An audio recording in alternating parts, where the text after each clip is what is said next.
bars mine. My tracks flame like a Damu. The hardest blood on my tongue, thinking this is warm blue. I'ma throw with a gas leak, camouflage in the mist, but you smell me. One spark, then I bet you I'ma blow up. They throw my name around, get stupid, then you go dumb. No rest for the weary, a versus sitting in his man, but you can't see me. You rather drink, they gon' pull up, but juggernaut through the game, homie. Let me get him where I fit in, homie. Let me get him where I fit in, homie. Let me get him where I fit in, homie. Let me get him where I fit in, homie. I came to eat at the a la carte. Got stripped of a bear, call me brainstorm. Then I come together like a Voltron. Then I poured all the plaques, you Decepticons. Straight rappers to the streets like Cobra. 80s baby floating like up in the storage and I'm E-man. Up, down, down, man, I'm cheap. You a beast, man, I take a beating. Ninja Turtle rap, Turtle clans get defeated. High samurai, you can call me Night Rider. You can never stop me, cause I'm a guy bomb. Bad attitude like Moroccan, my whole to the A, and I bet you can stop us. LL bad, when I go and show up, you can hear the haters in the back. Let me get him where I fit in, homie. Let me get him where I fit in, homie. What's up? What's up? What's up? What's up? Let me get him where I fit in, homie. Let me get him where I fit in. What is going on, everybody? This your man Dre Mac coming to you again with another episode of the Dre Mac Show. Even though this is like a 10 o'clock version of the Dre Mac Show. But of course, we didn't have Blurred AF, and the reason why they have Blurred AF because I was at a special screening for the movie Companion, which I'm gonna talk about that in a little bit. I'm gonna also talk about of course, the main topic is the rumor that the Russos is taking over the X-Men, the X-Men reboot. This is a rumor, but I heard they got paid. So we're gonna talk about that, and I'm gonna talk about the importance of the movie One of Them Days, and the importance of black cinema on screen, and why that is a shining example of how to be able to get black directors, black talent in front and behind the screen. But I'm gonna get into that here in just a second. Hopefully you guys are happy. I miss you guys. I'm not gonna lie. Okay, so I was supposed to do it at 4:30. Because couldn't do it this morning, so I was gonna do it at 4:30. And then I had a lot of stuff going on until like 12, and I was like, man, I gotta take a nap before I go to get on live and then go to the screening. If anybody who's been following this channel knows, if I fall asleep, I'm asleep. First of all, I'm a vampire and I sleep during the day. I am 187 years old. Y'all don't know that. But yeah, I'm in a deep war with the Lycans. And don't want no beef, though. Don't want no beef. All Lycan lives matter. I just wanted to let you guys know that, it's been a war, but I think we're working things out. So if I fall asleep, damn it, I'm in my coffin and I'm dead to the world. So that's the reason why. Went to the screening, just got to screening. Now I'm up with you guys. So yay. Hooray. So again, hope you guys are happy. Let me take this thing off because I've been having this off. I don't want nobody. Why is it covering up his eyebrows? I don't like it. Which my eyebrows is not covered, but you know what I mean? Gotta just make sure that, the hair is at least still laid down. Still gotta rock this for another couple weeks before I can get it rebraided. Anyway, hope you guys are happy. Hope you guys are healthy. Shout out to my man Heavy Gant, who's doing this thing over at the Heavy Gant channel. But if you already been here and you know what it is, I ain't got to tell you the question because you already know what the question is.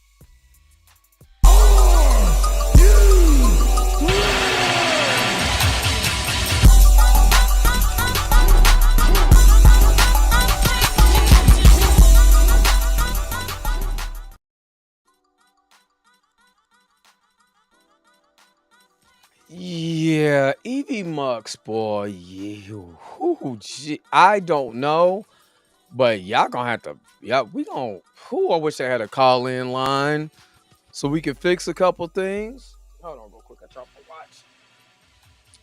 watch. Drop my watch. We're supposed to be putting this mug back on.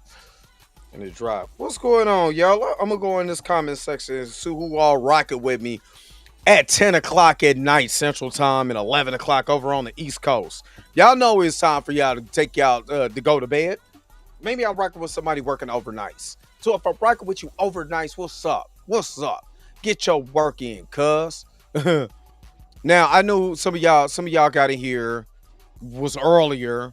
So, so yeah, I'm sorry. So I'm gonna just go in here to the new comments. Oh, whatever. Let me see. Let me see. Hey, American need you, girl. Hi, hi, hi, hi. Hi, hi, hi, hi. What's up, Rico? What's good? What's good? What's good, bro? What's good? What's good? Junior Network. See, y'all didn't think I was gonna be in here. That's what it was. Y'all thought I was still gonna be asleep. Let me see. I gotta fix that. I don't know. I don't even know where I'm at right now. Forehead just on swole though, and I like it. That means I got a lot on my mind, and I don't mean sharing it. Don't mind sharing it. What up, Gray? What's good? What's good? Kojo Asante. Yeah, there's a lot. There's a lot. I'm gonna get to your actual comments here. In a minute. What? Why? Lord have mercy. Kojo, if you only knew about, you wouldn't have to answer that question if you knew about genes, the way genes work. Some people get DNA that goes from their mother. Some people get it from their father. Doesn't mean just because you're black and you make a baby with a white woman that the child might come out looking more darker skin, the lighter skin. Go look at Eartha Kitt's daughter. Then you'll find out what I'm talking about. Junior Network, what's up? What's up? What's up?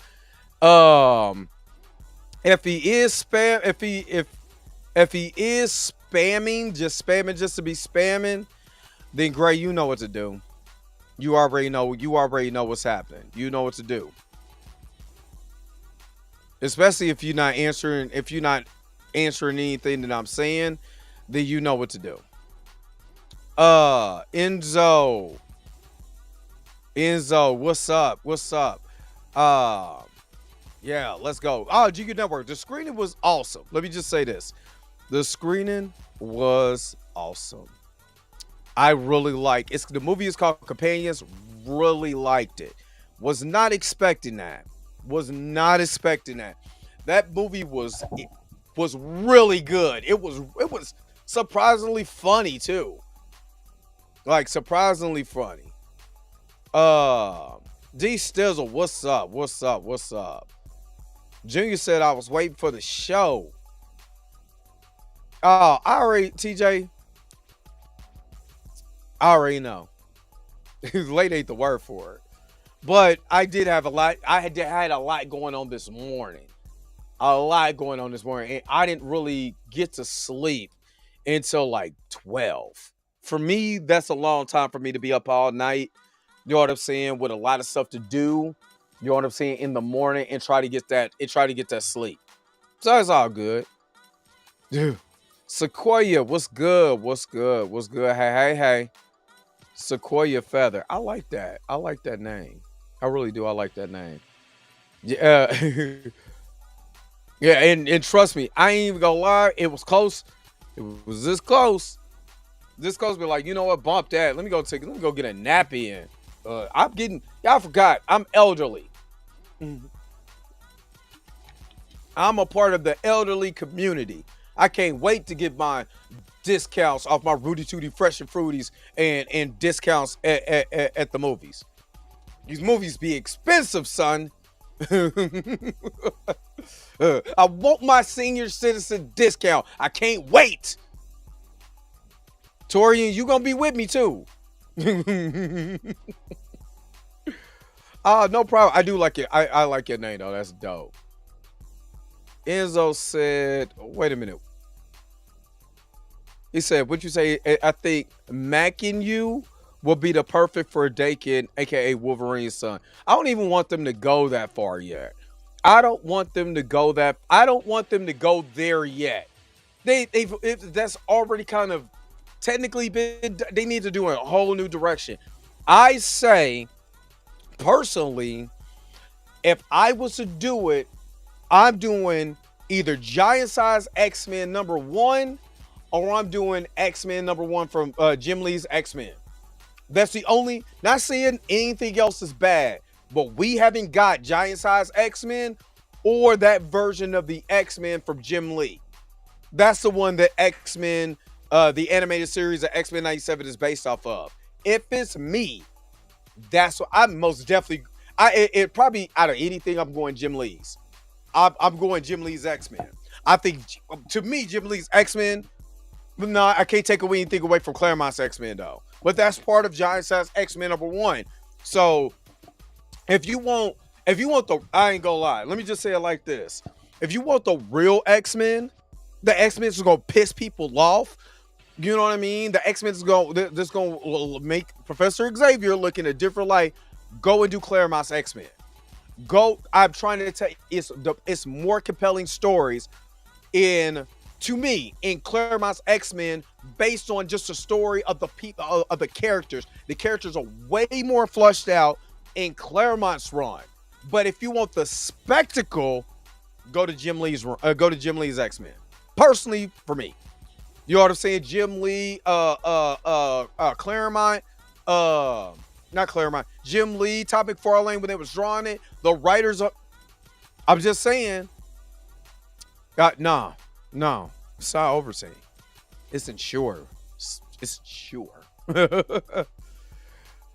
Yeah, it's yeah, we do need a. I mean, we got one with we got that Juggernaut from Deadpool. So this is Toria is funny. He said they're already rumored for looking for a new Cage and Tupac and Kitty Pryde. Just thinking about Blue when he said that. Tuesday night is cheap. It said cheap night at the Regal Theater. I go after a stressful workday. Unfortunately, Sequoia, I am a real life vampire, and I work Tuesday through Fridays and sometimes Sundays. So I don't really get that much time to go. And I kind of push the other show, the 7 o'clock show. It just basically just did this. So yeah, but that is good. I don't have a Regal Theater. I have B&B and AMC where I'm at. But I do feel you. I wish. And that depends on the actual comic. It is. Well, that is true. Yeah, yeah, that's right. It is. You know what? But no, didn't Claremont write up to a certain point in Jim Lee's X-Men, and then another writer took over? Like, what was it, 97? Or did he write that whole entire run until they rebooted the X-Men again? If I'm not mistaken, Claremont wrote only way up to a certain amount, and when Jim Lee redid X-Men #1. So, man, you got me. Hold up.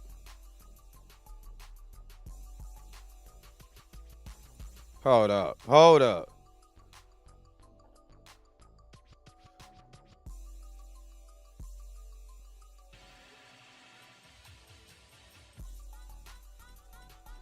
Well, if they do, they need him on the thing. They need him. Let me see.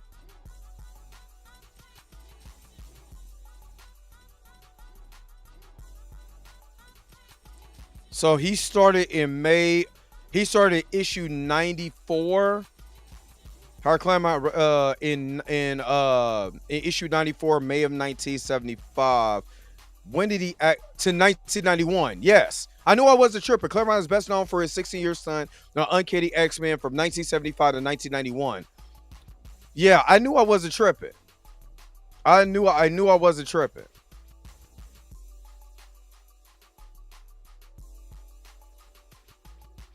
Let me see. He developed Wolverine, X-Men number one, the 1991 spinoff premiere. Chris Claremont wrote with Jim Lee, co-wrote with Jim Lee, and remains the best-selling comic of all time.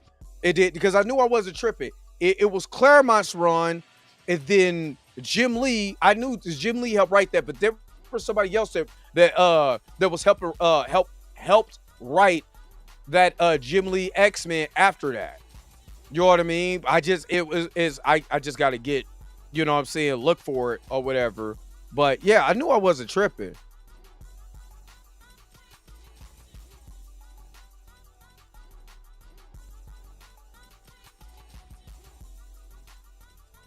Yeah, it's let me see. Yeah, that was Jim Lee's run. So yeah, no, I wasn't tripping. I knew I wasn't tripping. He said 1901 X-Men from 91. Da da da da da. Let me see. Title history: October 1991. End date: June of 2001 is when Volume 2 of X-Men publication run went. So let me see. With co-writers Chris Claremont and Jim Lee. And then let me see. Chris Claremont left after 3 issues due to creative differences with editor Bob Harris. Writers Bryan and Scott Lobdell handled dialogue to Lee's plotting after Claremont's departure. Lee himself left the title after issue 11 to form a new company, Image Comics, with several other comic creators. Various creative teams contributed to the series from 92 to 2001, with notable writers Fabian Nicieza, Scott Lobdell, and Joe Kelly. Joe Kelly and Fabian Nicieza was also doing Deadpool at that time too. Was doing Deadpool at that time. Return to the title. Joe Kelly with Chris Claremont returning to the title for a short run 10 years after the original departure. So yeah. And that's what they did, the blue team and the gold team. So yeah. Yeah, absolutely. Absolutely. I agree with you, but I knew that it was I knew this. I didn't see what you wrote because I was reading. So yeah, I was just reading it out loud. Anyway, if I was to do it, John Size X-Men number 1. If I really wanted to start, that's what I would start. Now, you know what I'm saying? There's really good stories in that X-Men run. And I call it Jim Lee's X-Men because he was the artist and he brought that style, and that style was famous because it jumped over to the animated series and all of that. That's why I call it Jim Lee's X-Men. You know what I'm saying? So, but as far as the establishment of the characters, it's all Chris Claremont. It's all Chris Claremont. So I do agree with you on that. But we'll get to the X-Men. We'll get to that later. But I did want to answer that question. You know what I'm saying? And all of that. So yeah. So anyway, let me talk about something that that I think that hasn't been talked about when we're talking about this movie. And I'm gonna talk about this first. And I'm going to talk about one of those days. Or one of them days when I want to be all alone. I want to talk about this because I want to talk about first. I'm going to talk about this first. But I want to talk about this because I think that this is important. One of them days is a movie I went to go see with my daughter. And it's one of those movies that I was surprised to actually sit through the movie theater and actually enjoy. Now, I've said previously that a lot of, sometimes we get tired in the black community. I'm not talking about nobody else. I'm not saying everybody. I'm talking about myself in a pocket of people. Sometimes get tired of the quote unquote hood movies. You know what I mean? But I was surprisingly that it didn't feel like just your typical hood movie. You know what I mean? Like your typical hood movie where hood stuff inspire, transpire. It has its elements. Let me not get this wrong. It's set in that world, but that's not the driving force of the movie. Look at what we go through in the hood. Look at the social commentary on just the hood and the things that we go through in the hood. That wasn't the social commentary. It was more oh yeah, I most definitely prejudged it. Not even gonna lie to you, Torian. Most definitely prejudged it. But I kept hearing about it and hearing about it. And then shout out to Jeremy Johns. Shout out to Jeremy Johns. Because I seen his review on it. And every black person that's been following Jeremy Johns since for the last 10 some odd years was shocked. Was completely shocked at him reviewing this movie. So let me give you my take on this movie. Number one, SZA is a star in the she's already a star in the music world. Let me not, you know what I mean? Let me not downplay that. She's an amazing artist. You know what I mean? She is getting ready to perform at the Super Bowl with Kendrick, all of that. No telling who else Kendrick is pulling out. But she's already an amazing artist. I didn't know she was going to have acting chops and be funny. Now, let me just say this. There's some scenes. This is just my perspective. There's some scenes on there that is shenanigans ensue. And there's, typical run-of-the-mill, this gag is going to make you laugh. Especially if you already seen the trailer. There's particular gags that's supposed to make you laugh. It's in every single comedy that's trying to be a comedy, right? You're trying to be a comedy to show you the visual gag and then you laugh, right? The thing about it is, I know that I'm getting this, the physical gags in all of that. The person is trying to be funny. But is the person trying to be funny also giving me heart? Is the physical gags of the person is getting me a feeling to connect with the character and understand what the character's motivation is for the gag to work. So if the gag, let's just use this as an example. If the gag is, me, falling off a roof, right? Do you care enough for me, you know what I mean, as a character to that build up for me falling off the roof, and that's part of the gag? It's almost like National Lampoon's Vacation.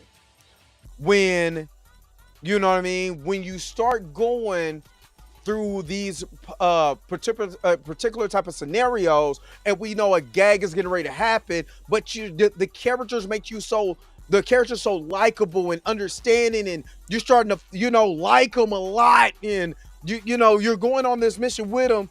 That's what I felt. Jeremy John said this was more like The Hangover. I would say it's more or less like a National Lampoon's movie mixed in with Friday After Next. And that, I think that's what I liked. Now, you contrast her character, you know what I'm saying, which she has she has the stereotypical, vibe, but not necessarily, because she's more than just, and I think that's what I liked about this movie. She was more than just the gag. She was more than just a stereotype.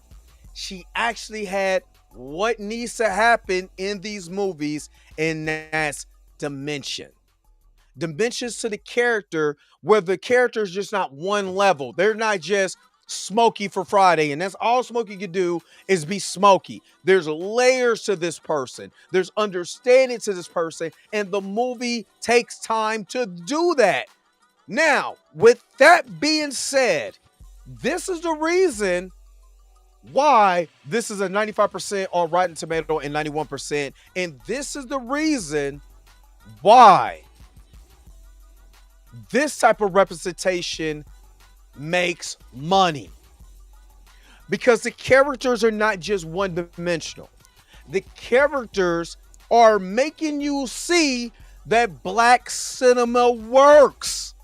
People, ladies and gentlemen, black cinema works because that movie, it was already out for like a week before me and my daughter was like, I really want to go see, you know what I'm saying, one of them days. Can we just go, daddy? Can we go? My daughter's 17. Yo, my daughter's having an amazing time in this movie too. An amazing time in this movie. And I haven't gotten, I'm gonna get to Keke Palmer too, because you know, she has something that I haven't seen from Keke in a long time too, but I'm gonna get to that in a minute. But my theater was packed. The movie's already been out, and my theater was packed. No joke. And I went to what we would call in the hood the white part of town. There's black people that live there too, but we call it the white part of town. It's just, you know, a more upscale area, right? And that theater was packed. I'm talking about packed.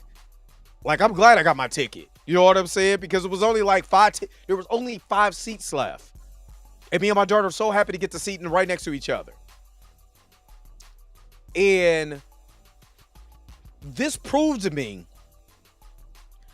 that black cinema works.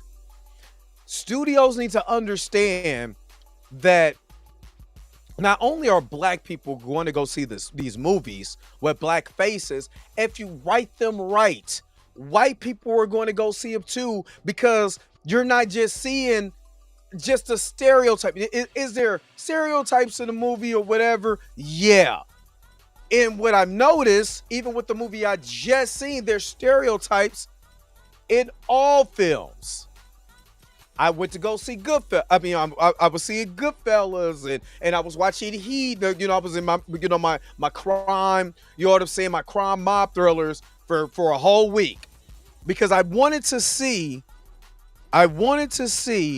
if I'm tripping when I'm critiquing movies that star us. And I started to realize that there's stereotypes in all movies. But you kind of need that, because in real life, there's people that really act like that. As long as the main character is not one-dimensional in that realm, you got yourself a hit. Keke Palmer, it's not one-dimensional. She's not like the girl who lives in the hood. They're in the jungles. When I tell you, when I lived in LA and I'm taking that Imperial train, the jungles is right there, and the jungles is not a place you just go hang out at. You know what I mean? It's just not. Now, I don't know, because that was a long time ago when I lived in LA. A long time ago. But I know damn well that back then, I wouldn't go at all. At all. Especially when you're walking through and you see red rags hanging out of people's windows and red balloons or whatever. That didn't look like they're getting ready to play hacky sack and have potato sack races and stuff. It looked like something else that I wasn't gonna try to go find out. It's just all I'm saying. You know what I mean? So yeah. But even though that she lived there, she wasn't one-dimensional. She was actually like a lot of girls that I've met in California when I lived in California. She just wanted a better life because she's trying. And one of the reasons why I left LA, because I was in Compton. In every neighborhood that you go through, you know, unless you come from California. I lived on 131st in Wilmington Avenue. You know what I'm saying? On the west side of Compton. You go up, it's Rosecrans. I had some little dude try to beat me up for talking to a lady that he was dating about a job. Not making this like on some baby boy type stuff, some little dudes. Not making this up for just a show. So those things can happen. You know what I'm saying? But it's more dimensions to that. And I like the fact that they made more dimensions on your main characters, your side characters. You know what I'm saying? You have to find out more about them. I like that. And this is the reason why I was saying, and I think Aisha put, thank you, Issa Rae. Yes, I have to get Issa Rae her props. The reason why I have to get Issa Rae her props because she didn't make these characters just anybody in. Well, yeah. Uh, we wasn't looking at these characters as just one-dimensional. Just the main characters are just one-dimensional characters. They had depth. They had layers. They had at least hopes and dreams. Now the supporting characters and all that stuff, yeah, you know what I'm saying. But again, in a Hangover style fashion, they still had time to get what they need to get, the MacGuffin of the story. They had to go through what they had to go through the MacGuffin of the story. Yes, it's funny. Yes, it's some things a little far-fetched to get done. Yes, especially if you lived in the hood. Trust me, there's certain things I was like, that wouldn't have been there. Trust me. But you know what I mean? And in Friday S, you have your big bad villain of the story. It is not the person you think it is. You know what I mean? And again, it was funny. It was fun. I enjoyed it. You know what I'm saying? I had a great time watching it. But again, this shows the power of black cinema. And, Marvel, take note. You ain't gotta, drop a black-led film in February because you think blacks is gonna go out and see it. That's assaulting our intelligence. Because look, we got a black lead. It is Black History Month. You ain't gonna support your Negro. I mean, your black male lead. If you write the character with dimensions and depth and make him a real person, make him a real person. And I'm gonna just say this before I go to my next subject. That's one of the reasons why I had a problem with it. And this is gonna sound so bad. This is why I had a problem with Sam Wilson. The writing of it did not sell me as him as a person. It's a person, it's a character going through stuff and trying to be an upright citizen. It's a character, it's not a person. Bucky was a person in Falcon and the Winter Soldier. Because you've seen him going through the emotional trauma and stress that he's going through. And Falcon is trying, and Sam is trying to save a boat. Not saying anything wrong with it, but where's his emotional breakdown and all of that? Where is his emotion? Where is him fighting and conflicted after he talked to Isaiah Bradley about being a black Captain America? Yeah, he sat and listened, but it didn't hit him. Give you an example. Give you this example. That I'm gonna keep on going because I don't want to pile on this because people gonna still take what I say and be like, you're just hating. I don't even give a damn if you think that, honestly. But the scene in Cross where he's sitting there and he's playing the song that his wife sung to him and the way he broke down. The way he broke down because you feeling something inside. You're feeling something inside because you have a job to do. You have kids. You got to be the protector and the provider for your children when your wife is gone. And he's feeling it because he wish he has his wife. That's depth. I can feel that. If Isaiah Bradley is telling me that this is what the F these people did to me, they didn't let me be a human being. 30 years they had me locked up. I'm conflicted about putting on that shield. I'm conflicted about working with the government that did that to another black man. That right there is a confliction. Because that's the way I felt when I was watching the scene, but I didn't get that from the character. The character was like, I feel bad for you. I'm sorry. Every character should feel like a human being. When you're trying to have a character that we're rooting for. When you're rooting for a character, I don't give a damn if it's Optimus Prime. When you're rooting for a character, you need something that makes you connect, to makes you want to root for this character, that makes you want to understand why this character is even doing what he's doing. Where is the emotional depth? Where you're looking at a character like, damn, I actually understand why he's doing that. You know why people still like Friday? Because when Crane went to go pick up that gun, and he had to have that conversation with him about, you ain't got to go shoot dude because you can't fight. Go put up your dukes. If you catch the fade, it is what it is. But you not being no punk and taking a punk way out just by smoking him.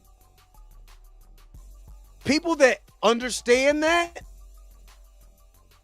even though it's not a deep scene, when he said I'm a man without it, and it came back, it just came back to him. When he had an opportunity to pick up that gun again,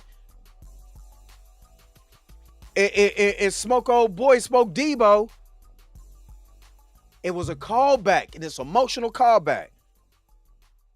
He was like, all right, and then he got the upper. Now we're rooting for him. You don't need the gun. Put the gun down, son, and get knocked out like your father used to. And he had that flash of him, what he could do.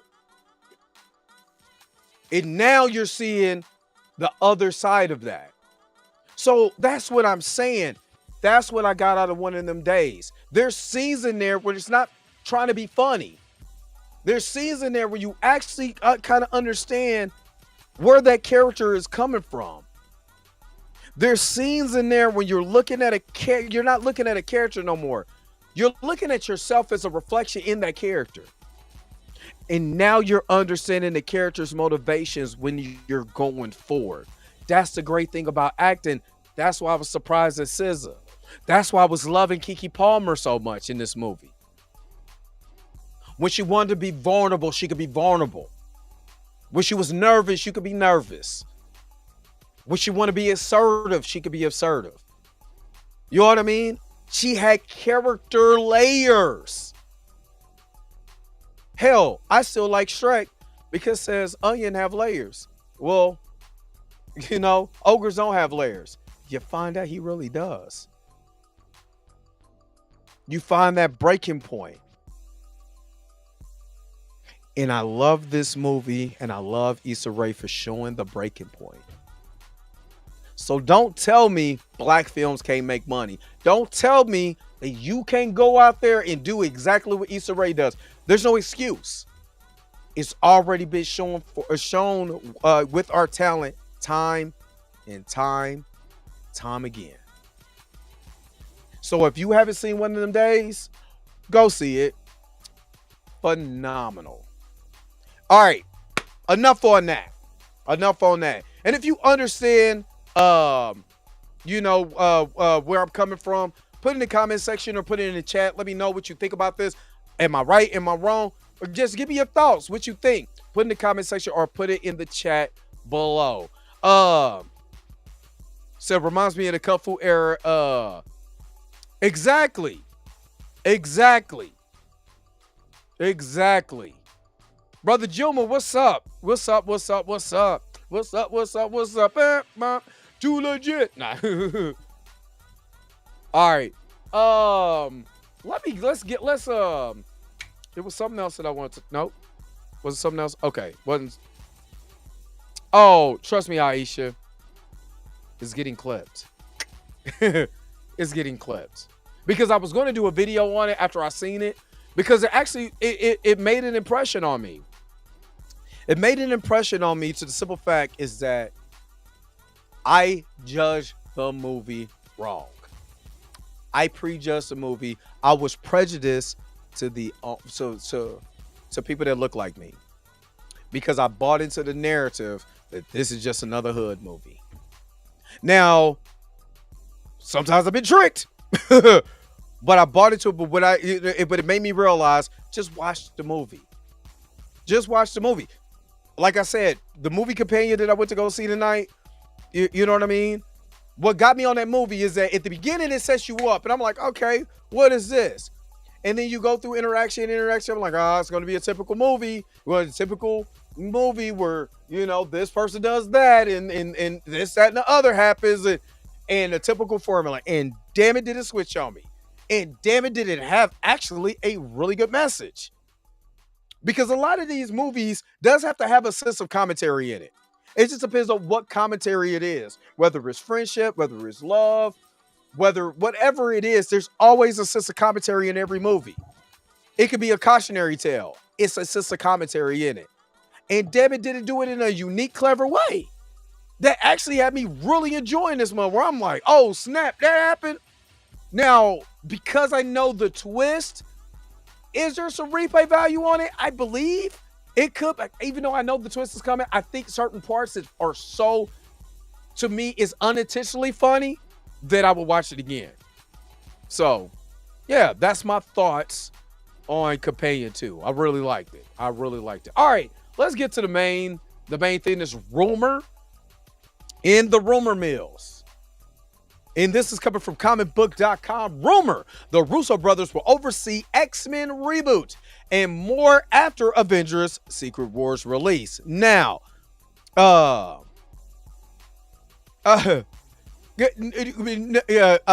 Mika. And again, I put it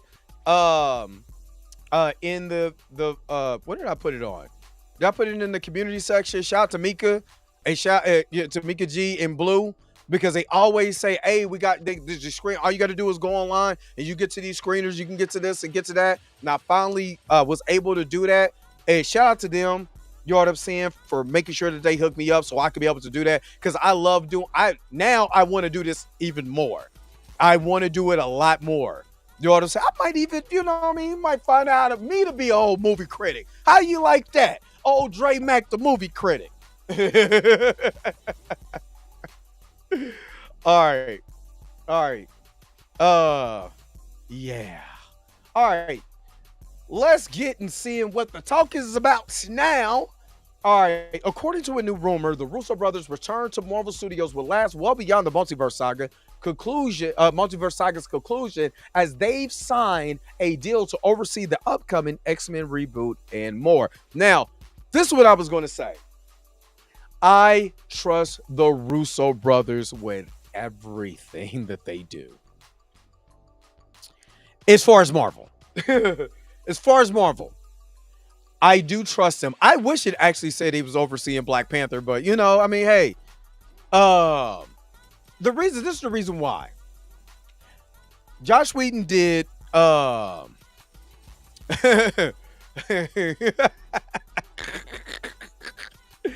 You are an asshole for that.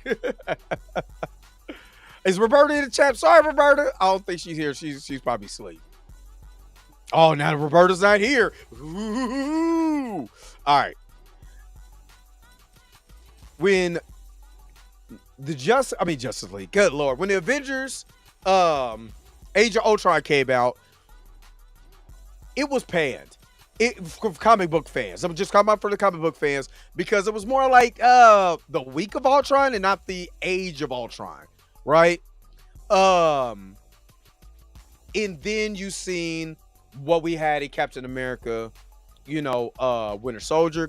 And trust me, I think Captain America, the first Avenger, is one of the best MCU films that they have in their slate. I think it's one of the best. Again, connecting to a character.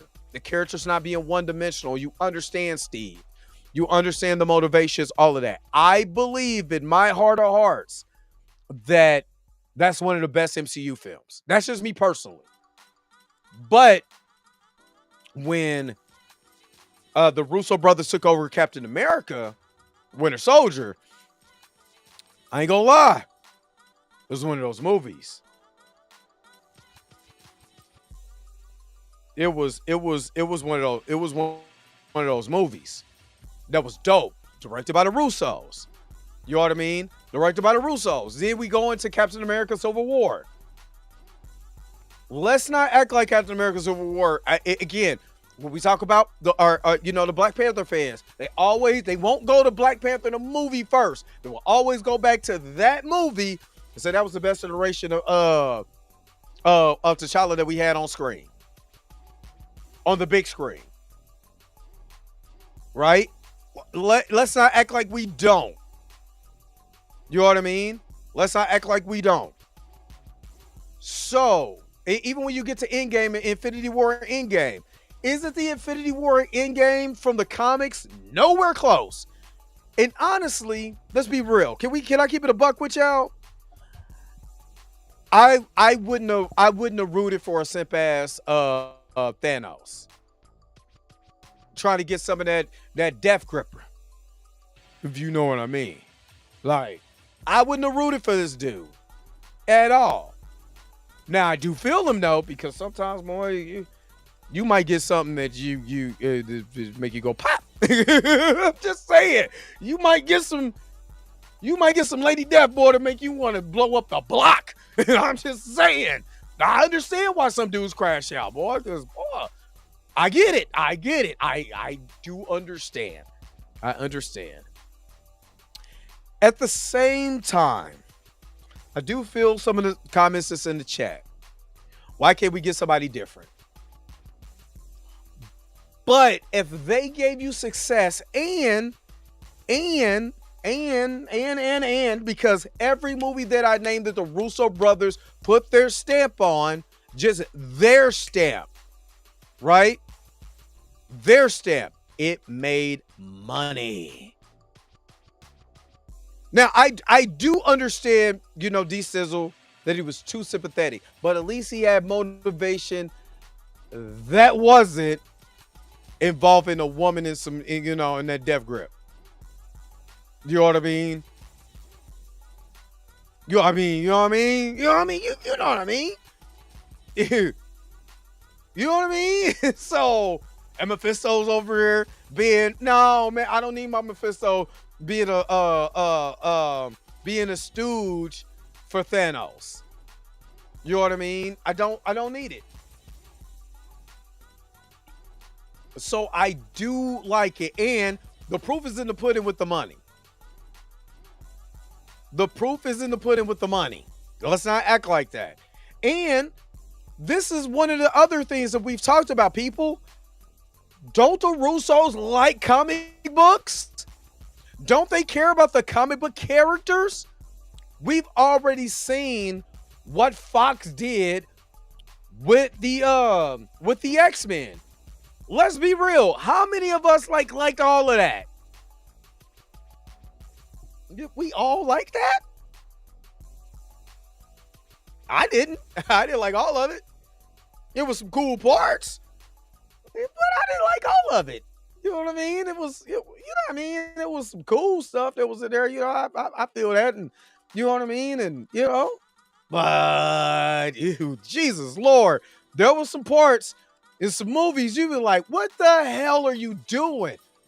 I would never forgive them. In the second Dark Phoenix movie, that Dark Phoenix movie, make it Storm give ice cubes to Cyclops. Like, I would never forgive them for that. Would never forgive them for that. Nope. Storm is way more than somebody who's just gonna, oh, you need some ice cubes, I got here. I did not like that. Because the Storm I know would have popped him in his motherfucking face. Bow! Somebody asked me for another motherfucking ice cube again. The only ice cube you gonna see is the one from South Central. It's the only ice cubes you gonna see. You gonna wish today was a good day. Because I'm about to put my boots to asses, no Vaseline style. For real. And don't let me get on Darwin. Don't let me get on that. That's why I'm glad he's Mr. Terrific now. You know what I mean? Don't let me get on Darwin. Don't let me get on, honestly, Wolverine being the focus. Being the focus of the X-Men in the first original series and not Cyclops, Storm, and Jean. Honestly. Yeah, was the movies good? Was the movies good for that time period? And we were just kind of going along with it because this was fresh to us. There was no cinematic universe to be able to base this off of. Yes. So I'm not gonna hate them because at that time, because hindsight is 2020, we see it clearer now. But for the time period, it was cool. I was just, and at the time, we were just happy to see the X-Men on the screen. Let's be real. We were just happy to see the X-Men on the screen. Like we were happy to see Spider-Man on the screen, even though Spider-Man 1 is kind of like the version that you that you seen from the 1960s. It's over for you, Gabby. I love him. But then Spider-Man 2 came out and it changed the dynamic. Just like X-Men 2 X-Men X2, even though there's some things about X2 that it was still focused too much on Wolverine, but it started changing the dynamic. Blade started changing the dynamic of the way that these movies are. You know what I mean? So when you redo the X-Men in the Marvel Cinematic Universe, I need Cyclops to be Cyclops. I need Storm to be Storm.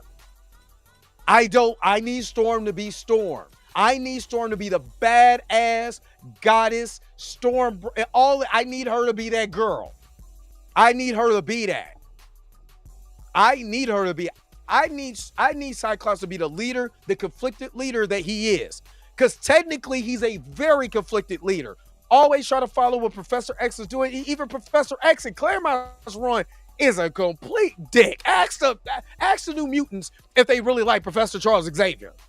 If some of his stuff that he's not conflicted, especially being a mutant, with Cyclops being a mutant, and you're like, damn, man, should I really be saving these dudes who hate us? Like, they hate us. Like, seriously. Dude, and I'm not trying to compare the two. Don't compare the two. But if you ever knew about the Black Panther Party, if you knew how conflicted they was in certain areas of their leadership, because you like, damn, because the government, they focus more on what, quote unquote, what the white man was doing and start focusing on the government. Because remember, the Black Panther Party was college educated kids. These wasn't just kids in the neighborhood. You know what I'm saying? These are college kids that started the Black Panther Party. And a lot of it was confliction because, like, yeah, I'm going to have to go talk to certain people that don't look like me, that might not like me, but they're not really the enemy. There might be the sub-boss, but they're not the enemy. The enemy is our government pushing propaganda to make us hate ourselves. You know what I mean? They were against oppression by whoever did it, but they knew that the oppression came from the top, not the political parties, not being affiliated with a political party. They work together in conjunction. Y'all think they're not really working it bipartisan? They're the ones who working it bipartisan behind the scenes. That's why everybody was like, damn, Trump and Obama over there kikiing together. I thought they hated each other. You are dumb and sleep if you think that these two feathers of the right wing and the left wing ain't flying the same damn eagle that's ready to eat you alive. The eagle is a carnivore. Come on now. Why you think it's not a dove?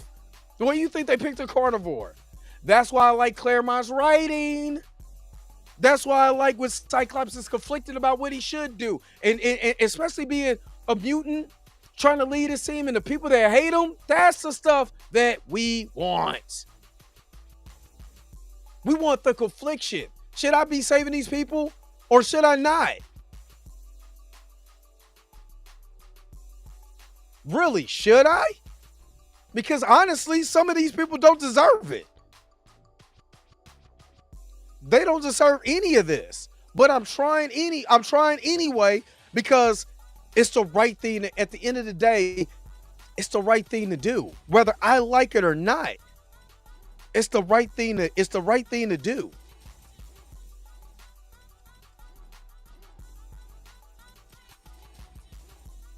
And if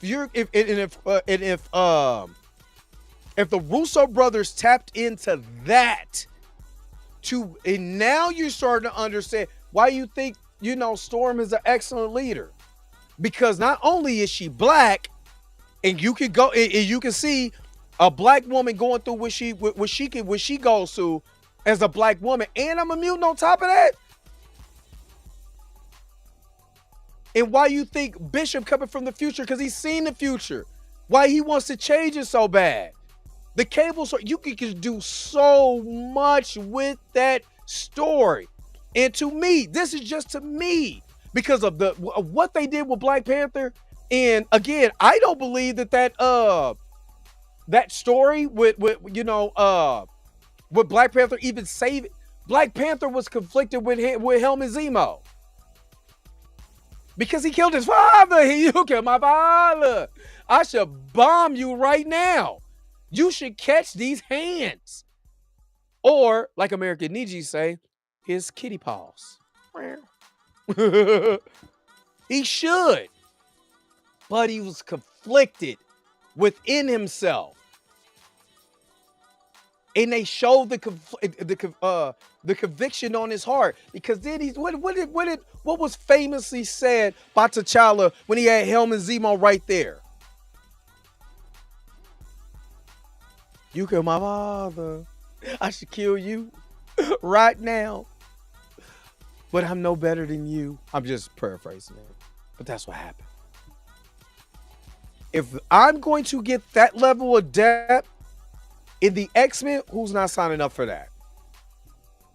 Who's not signing up for that? And I think Bo cooked his own goose with that. Would I like him to do that? But I don't want Bo DeMayo to have a cameo with his shirt off. I'm just saying. I like you, Bo. I like you. But I'm just saying. No, I mean, I would like that. I'm not gonna lie. He's a really good writer. No, I'm joking, Bo. Bo, if you're watching, I'm playing. I'm a jokester. I'm corny. I'm corny at times. I'm sorry, but I would like that. I think he would have been cool. You know what I mean? So let me finish reading this, and then I'm gonna give you my final thoughts, and then we can talk a little bit and get up out of here. Because I don't want to hold y'all, man. It's half of y'all is midnight or going on midnight for y'all. Y'all got to go to work in the morning. Dre is on the payroll. There's no denying that Marvel Studios struggling to find its footing after Avengers Endgame, after losing several actors and filmmakers, not to mention suddenly being tasked with developing TV shows alongside movies. Kevin Feige has occasionally struggled to keep the multiverse saga on course. Oh, God. I don't want to subscribe. I want to just keep reading. The removal of writers Jeff Loveness and Michael Waldron for the next Avengers movie and the return of the Russo brothers, we've seen a righting of the ship by many. Now the filmmakers will helm Avengers Doomsday and Avengers Secret Wars. You know what else I would like to do? I will also like, this is just me personally, Jonathan Majors return to finish his story. I would like Jonathan Majors to be, if from the rumors that I've heard, now I haven't talked to Jonathan. I'm not saying anything that he said because I haven't talked to Jonathan. And then if he told me, I ain't telling y'all. I ain't snitching. But I would like if the rumors are true that he will make an appearance because they want to finish out that story, and that's the way that he's okay with going out, then I'm fine with it. He didn't say it's true or not. I haven't talked to him, so I'm not quoting him. But if I did, and if he wants to do that, then I'm a support him. You know what I mean? I'm a support him. You know what I mean? I'm not saying nothing. I'm not snitching. There's no snitching. Have you not known snitches get stitches and I like my face? Beyond that, well, they're going nowhere if a rumor is to be believed. According to insider Daniel Reichman, is it Richmond or Reichman? Rickman. The Russos aren't walking away from the Marvel Cinematic Universe when the multiverse saga ends. Instead, they've already signed a deal to oversee. So they're going to be the overseers. They're not going to be the writer, but they're going to have their hands in the pot. You know what I mean? have their hands in the pot for the next saga, including Marvel Studios X-Men reboot. Whether they'll direct any of those remain to be seen, though we wouldn't exactly be shocked if Feige chooses them to take charge of the MCU's first X-Men movie, as that needs to be a hit if mutants are going to thrive alongside Earth's mightiest heroes. That's what I was talking about when I was saying that they have made bangers. They know character depth. If they go with this, I can see this being something special. Me personally, I can see this being something special. My personal opinion. This is my personal opinion. As you may recall, recent rumors have pointed to Mr. Sinister being the big bag of the X-Men franchise. And for somebody asking for Bo DeMayo, I would say that'd be an excellent choice if he came along and wrote. I just don't know, because of all the beef that he did with Marvel. I don't see it happening. I will be very shocked if it does. I'll be very shocked. All right. The Mutant Saga being the next big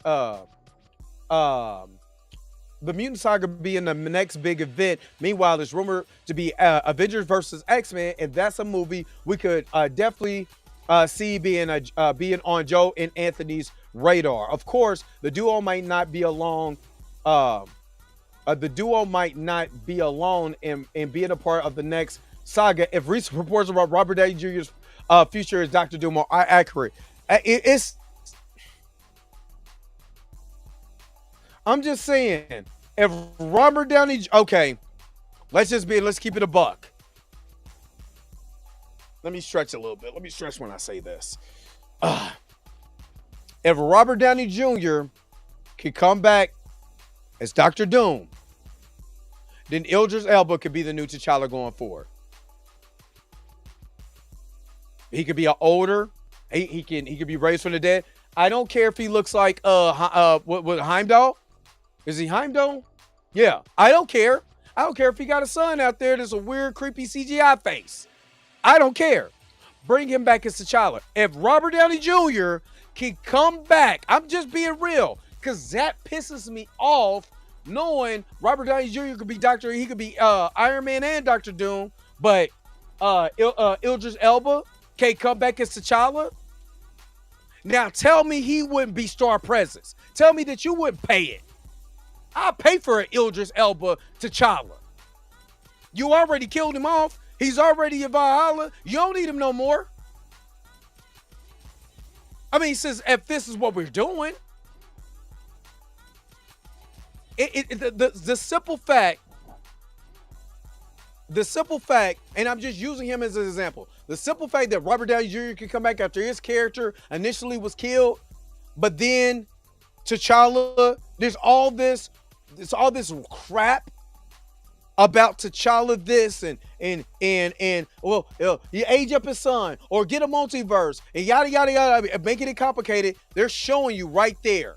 They're showing you right there that they can do it with a character. Why can't they do it with T'Challa? Sterling K. Brown. Matter of fact, I'll give you another one. The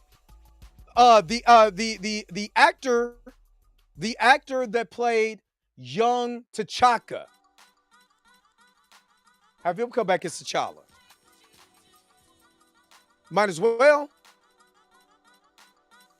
You know what I mean? And Black Star turns heel. I'm already on that anyway. They resurrected Moon Knight. They had the Avatar. Know that more got resurrected. So Bass was sitting in the pantheon of all the gods in Thor, Love and Thunder. So you're telling me the Avatar of Boss can't come through and resurrect her Avatar? Stop playing with me, y'all. Stop playing with me.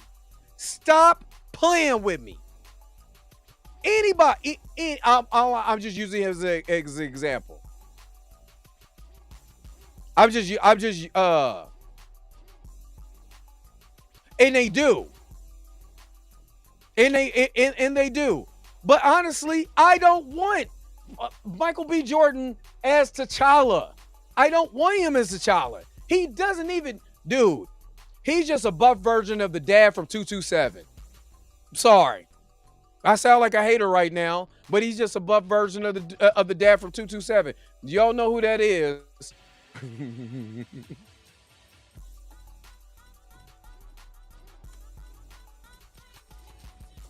I know I'm being petty right now. I know I'm being hella petty right now. Hella petty right now. But I don't care. I don't care. Hold up. I'm getting there. So y'all know exactly who I'm talking about. If you don't know who I'm talking about, know exactly who I'm talking about. Hold up. I need to get a better picture. I don't like that picture. Let me see if they give me a better picture.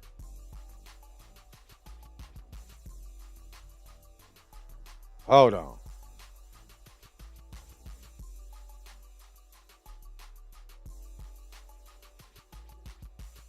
Well, I'm being hella petty right now. Why ain't got her why ain't got a close up of him? Oh, this is the best I can do right now. I'm just saying. I'm hella petty right now. He's a buff version of him. I don't want him as T'Challa. He doesn't even give T'Challa. Now, ask yourself this. Does he really give... let's be real. Does he give T'Challa? No. No, no, no, no, no, no, no, no, and no. Just like Robert Downey Jr. does not give me Dr. Doom. I'm just saying. All these other actors out here, and if you gonna recycle somebody, well then give me Idris Elba as T'Challa then.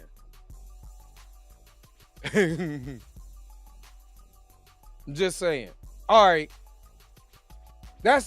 I just have a problem with that. I just have a problem with that. But anyway, I mean, he's getting $75 million. Yeah, I wouldn't care what y'all think either. Anyway, just being sorry, Grimes being hella petty. Not he care. He got the same mustache. All right, it's been widely theorized that the upcoming Doomsday and Secret Wars might pit Earth's 616 mightiest heroes against Earth's 100000000000005 X-Men. And while they may still happen, it seems Marvel Studios looking to save the concept for Avengers versus X-Men, which arguably makes more sense once that the new MCU team of mutants is properly established. I think you will see that continues in our next few movies with some X-Men players that you might recognize. We just heard rumors of that they signed Hugh Jackman for a longer contract. I mean, Deadpool wasn't lying. He's going to play this role until he's 90. When you got a perfectly, good Henry Cavill right there. Or somebody else. I'm just saying. All right. Let's see. Feige teased last November. Right after that, the whole story of Secret Wars really leads us into a new age of mutants and of the X-Men. Again, it's one of those dreams come true. We finally have the X-Men back. Avengers Doomsday is set to be released May 2026, with Avengers Secret Wars scheduled to arrive in May 2027. I wish that they had the same energy for the X-Men as they did for Blade and T'Challa. All right. I'm just saying, what do y'all got? Tim Reed, aka Fiendish Flytrap, as T'Challa, not Tim Reed, from WKRP in Cincinnati.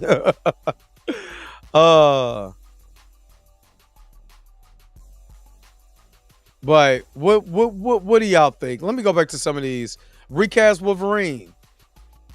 Yes. Like I say, you got a perfectly good Henry Cavill sitting right there. You know what I mean? You got a perfectly good Henry Cavill. You introduced them into the universe. And I'm just saying, let Hugh Jackman go back to doing stage play in Broadway.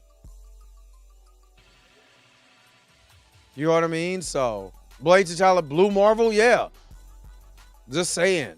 You really justice for Monica Rambeau also. Exactly. You got me going in circles. Bum bum bum bum. Oh, round and round I go. I'm just saying. Yeah, Taryn. Yes.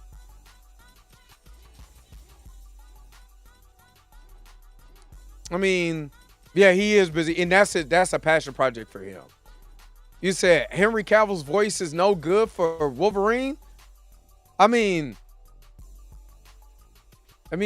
Hugh Jackman is also Australian. Which, if you know anything about the X-Men, you know the game that X-Men, the arcade game is based on the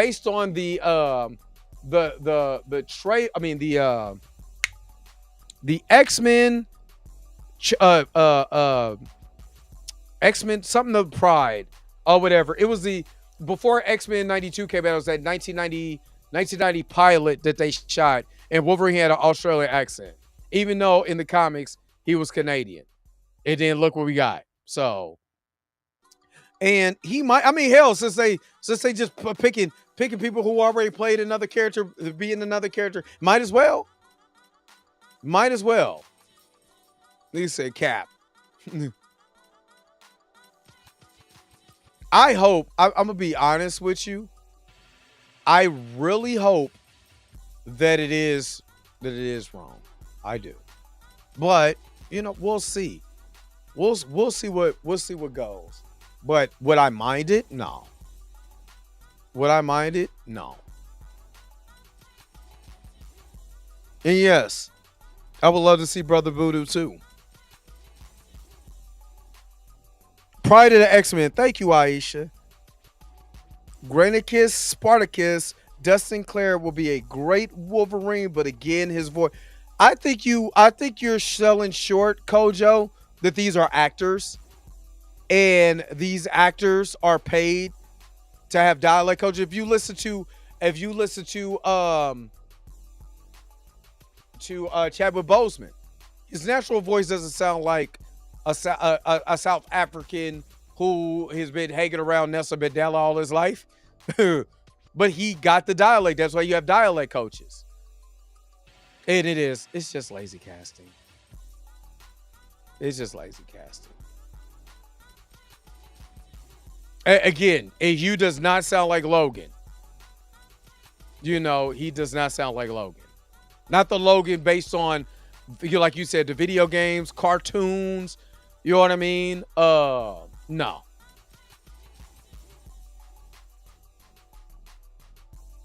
John David Washington is Black Panther.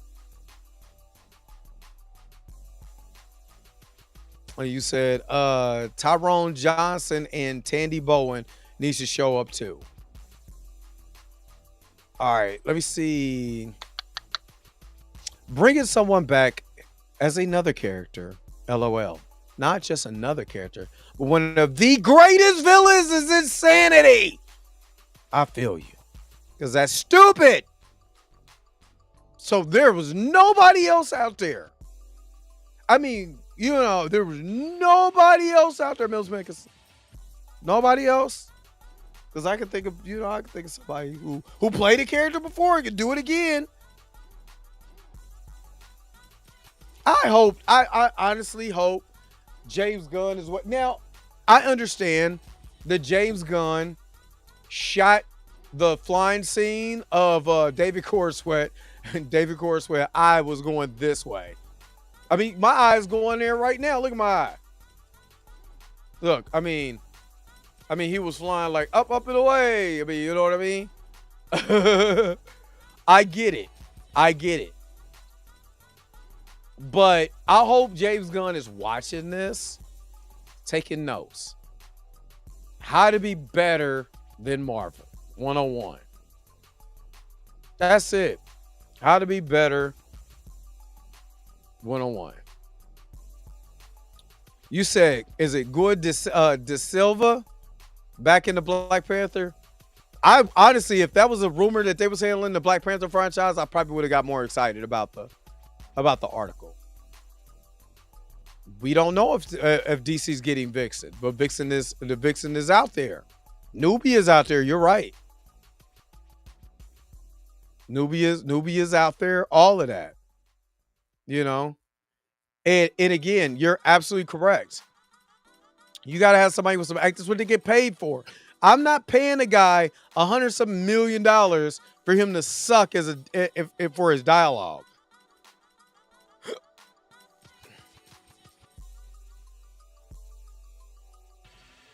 You know, I don't know.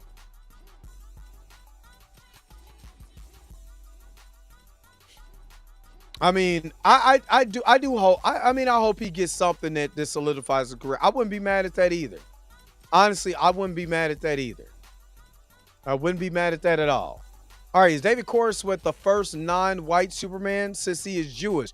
Superman was made by two Jewish writers. So to me, and the symbol of the S is actually like a Jewish symbol or something like that. You know, that means hope. I believe so. I believe that's what I read. So I'm actually happy for them.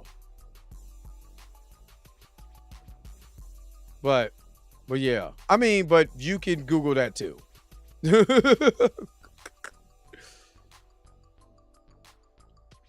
Let's see. RGJ is a guaranteed billion. Marvel trying to make their money. It's lazy, but it's safe. And I get it. I do get it. But why try to recreate the will? You know what I mean? When there's so many other actors that need that shot. And I think that's what I'm kind of conflicted on, because I'm like, these other guys need their shot too. I understand. And honestly, Robert is just coming out that was the Oscar winner for Oppenheimer. I can't be, as a business, I'm not mad at the decision. Personally, do I like it? No. But as a business decision, I'm not mad at it. Because it's all about making money at the end of the day. It's all about making money at the end of the day. So. You said, who else you should draw 3D Superman in high school? Well, what's high school? I'm a whole vampire. He said, no Jonathan Majors, no ticket. I'm not even mad at that. I need to reach out to the homie and see how he doing. And when I reach out to him, I'll let him know that you guys, you know, is thinking about him. You know, or do y'all got something personal? You know what I'm saying? Something personal that y'all, you know, y'all support him in all of that. I know y'all do. And every time I talk to him, I'm like, man, you know, the people who watch my show, man, they're still supporting you. They're still on your side.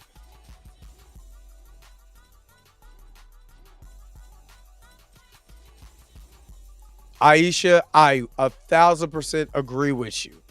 1,000% agree with you. And honestly, Night Thrasher needs to come on to the big screen too. And he could be in the same world with Daredevil now. You know what I mean?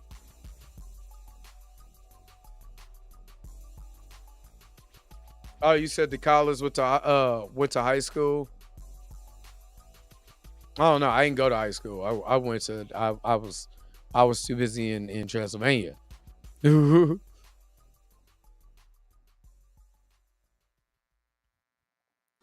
said the Russo brothers still could be handled with Black Panther. Remember the report saying they could be, and now that Nate Moore's last project is Black Panther 3, and I don't think Nate is going to give up the powers to that movie. I think he would even have would even sue Marvel if he was kicked out of that project.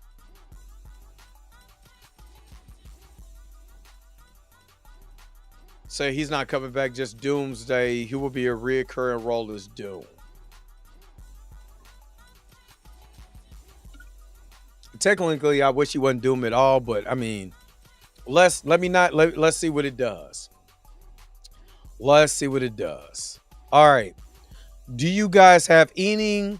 I'm gonna give it, let me see, 10 more minutes of questions. And if you got questions for me, but if you don't, I'm gonna wrap this thing up.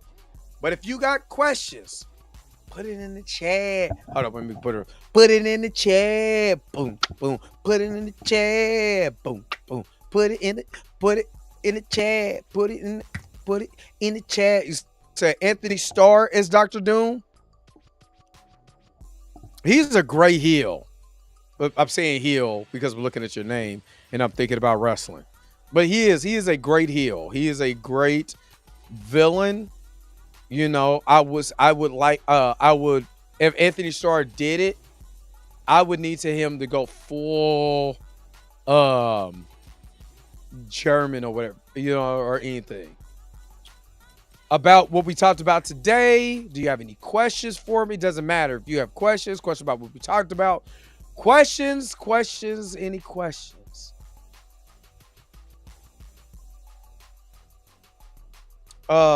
Center trailers drops tomorrow.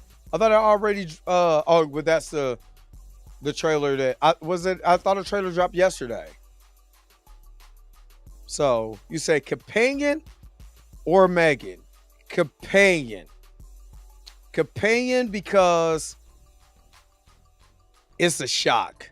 It's a shock. And it's not set in our reality. It's kind of set in a futuristic type of world. Not too futuristic, but a futuristic type of, not too far from the future. Anthony is my Reverse Flash.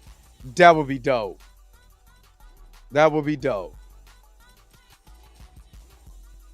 Gal Gadot in the MCU is Zarda. Yeah. I don't know if she's going to continue to be in the superhero stuff. Glad to see Jonathan Major, Miss Good, Law, She Fine, Megan Good are the real deal and going strong. Keeping black on black love alive. I tried to tell y'all. You see how she didn't joke when Charlamagne made that joke about her dating white women. She wasn't playing about her man. She was not playing about her man. So I'm just saying. So that was a teaser trailer for the new trailer. So it was a teaser of a teaser. A teaser of a trailer. It just what were we doing here? What were we doing here, people? Actually, this is about Storm. Honest opinion.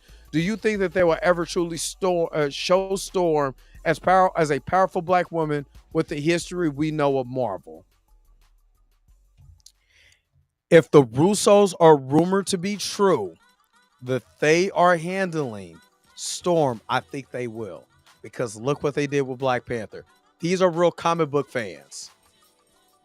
They didn't just start picking up a comic because they needed to do research. Like I just got Children of Blood and Bone. Right? Matter of fact, I got Children of Blood and Bone because I posted this on the page, on the community page. Children of Virtue and Vengeance. And what's this? The Children of Anguish and Anarchy. So now I got to start these books. But I'm doing it because I want to see what the books are about. So when I see the movie, I'm not like, whoa, what the hell is that? And see, this is what I talk about. I went out because I don't know anything about it. I went out and got the books anyway. I got the books so I can read them, so I can understand the characters more. So when I watch the movie, I'm not critiquing any of the characters just based off of what I saw on screen. I understand what they are in print and how they're developed over in the film genre.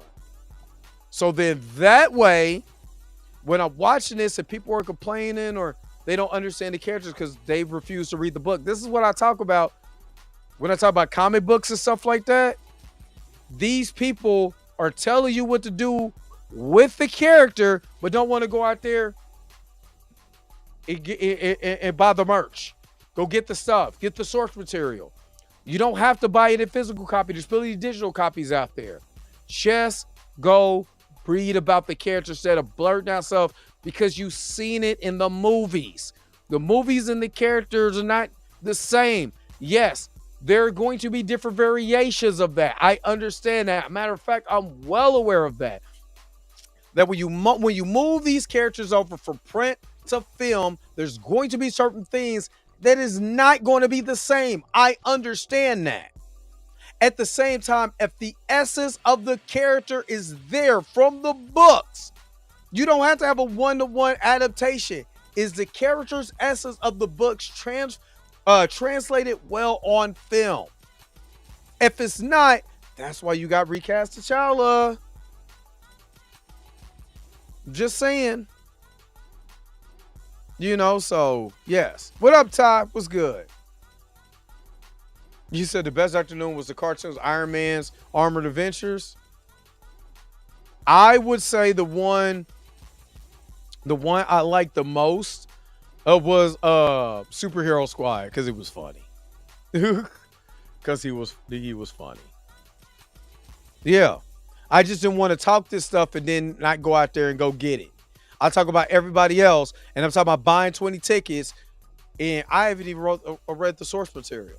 I didn't even go invest in a black woman who made this. I was rather talk about her character instead of investing in the source material. You know how crazy that sounds? For the rumor is Thor 5 is still on the table.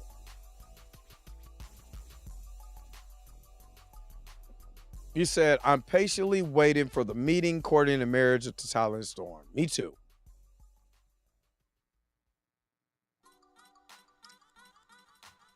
Robert Gray said, Lord of the Rings in the African continent, it's such a good story.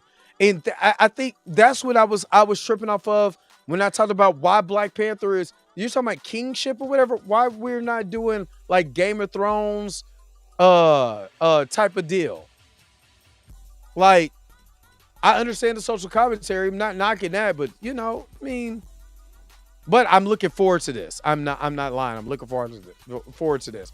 Call me crazy. I'm an audition for Storm if they cast and see what happens. Hey, do it. Do it. Do it. Do you play Marvel Rivals? No, I have not played Marvel Rivals. My son is very big on Marvel Rivals.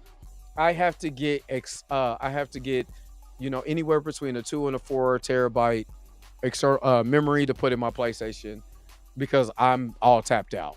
So, all right.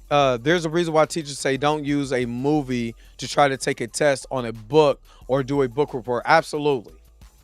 Absolutely. Unless it's Raisin in the Sun. When does that? I think it's 2027 is the release of that. They're doing casting now for film. Was it 2026 or 2027? It was one of those. I think it's 2027. It said the best animated Doom was Avengers Earth Mightiest Heroes in the 90s Fantastic Four show. I mean, honestly, everything is good at Earth Mightiest Heroes. Everything. Everything. So yeah. Jonathan Majors is in the new Street Fighter movie. Now, I posted that. He neither confirmed or denied that movie, but I haven't seen anything about principal production of Street Fighter the movie or anything like that. They just had him in the casting thing, but I haven't heard a script, anybody talk about that movie. So I don't know. Honestly, I don't know. Michael Fassbender would be a good Dr. Doom. Yeah, but I wouldn't want him to go from. I personally, I wouldn't want him to go from Doom, from Magneto to Doom. I personally, but you know, if that's what he wanted to do, and I mean, he's awesome anyway. But he's never was Magneto. So yeah, when will Majors do Club Shay Shay? I don't. You know what? I've never asked him, but I don't think. I think I'm gonna be real with you. With Megan going on there, and then going on a Megan is okay. So let me tell you something about Jonathan that I've since I met him. Jonathan is not your typical celebrity, A-list celebrity. He doesn't really like doing like the Club Shay Shay thing and all of that. He's done podcasts. He's done interviews on podcasts before. Don't get me wrong. But that's not really a thing that he likes. Right? I think, you know what I mean? He's just not the Club Shay Shay type of guy that will go on there and just talk. I mean, I'm not saying he wouldn't, but Megan ran so much and she did a masterful job.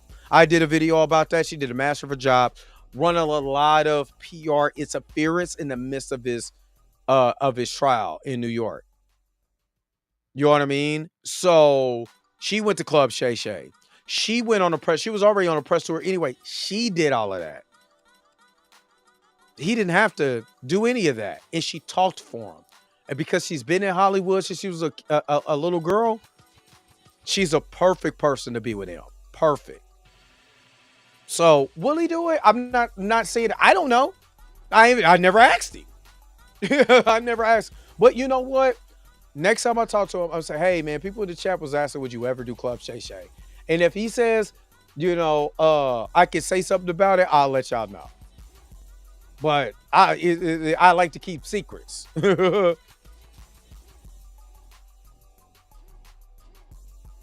Oh, most definitely American DJ Girl. Most definitely.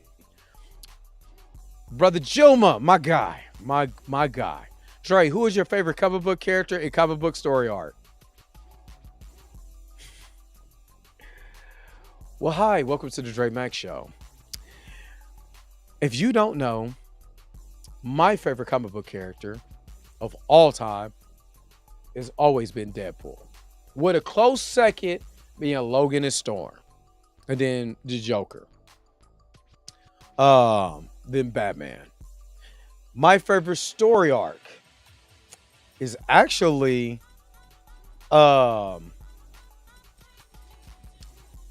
there's a story arc in Spider-Man versus Deadpool that I love. That one, I was still surprised that one went 60 issues. I got that whole run. It's one of the funnest runs I've ever been on in my life. Of course, I like Secret Wars. I like Executioner's Song, Onslaught Saga, but there's just too many comic books to collect to fully embrace all of the Onslaught Saga. But one I had a good time with was Deadpool and Spider-Man. That was so much fun. So much fun. Enjoyed all of it. But that was a good question because you didn't know. Yeah, exactly. He's not going to talk about himself. There's an interview of him talking about himself and the things that he went through, but he is, he's just not saying you will feel awkward. I don't think that he likes that. I'm not saying, I don't know, but to me, it's more of an intimate setting that he was in. You know what I mean? And when he starts talking about the sensitive stuff, I think he don't want to talk about that. And I'm not mad at him. But I'm talking for him, but I don't know. But I'm going to ask. I will ask for you guys next time I talk to him. I just want them to get back on track. I love Marvel. Anybody knows I'm critiquing Marvel because I love them. I wish I could give them a whooping. Wait, is Ghost Rider with them or no, Ghost Rider's with Marvel? No, Blade Trinity did not create Deadpool. No. Deadpool. I've already asked you. I'm Deadpool. Deadpool. Your internet is acting up. Mine's perfectly fine. That's you. Oh, that was horrible. Not gonna lie. That was very. I'm gonna agree with you. That was horrible. It wasn't good. Yo, the sign is real simple, B. It says wrap it up. Wrap that shit up, B.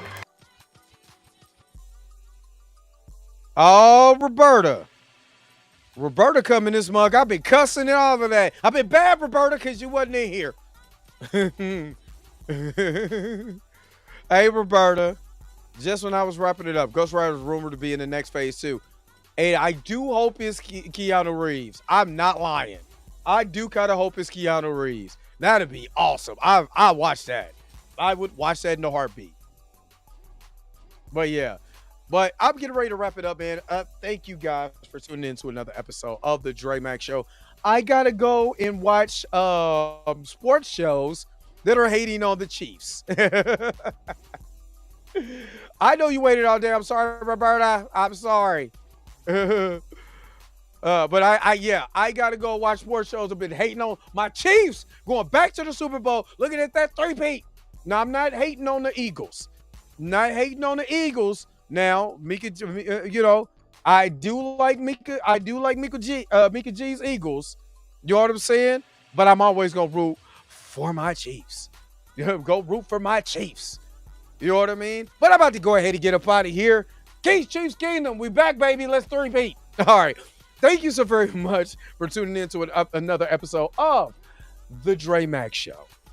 Don't forget to like, share, subscribe. And don't forget to hit that bell notification so you never, ever, ever miss one of my videos again. Until next time, I'll holler at you guys later. Peace and vibe power, y'all. Enjoy the rest of your night. Where is my outro at? Because you already know. I gotta go. I gotta go. Where's the outro at? Where is it at? Gotta go. Wait a minute. You're telling me the video's over? What? Okay, I guess so. If you have came to this portion of the video, thank you so very much for sticking to the end. Don't forget to like, share, and subscribe. Don't forget to hit that little bell notification so you never miss one of my videos. And if you really want to, you don't got to, go ahead and follow the social media links that's down below. Until next time, I'll holler at you guys later. Peace and vibe higher, y'all. Y'all take care of yourself.